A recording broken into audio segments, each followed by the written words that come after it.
ডাকলা না গো তুমি রইলা দূরে।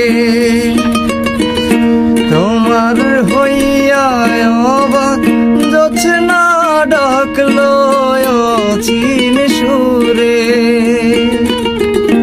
হাত ইশারায় ডাকে কিন্তু মুখে বলে না।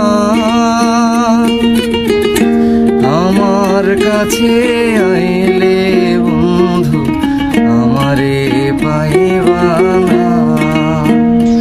আমার ভাঙা ঘরে ভাঙা চালা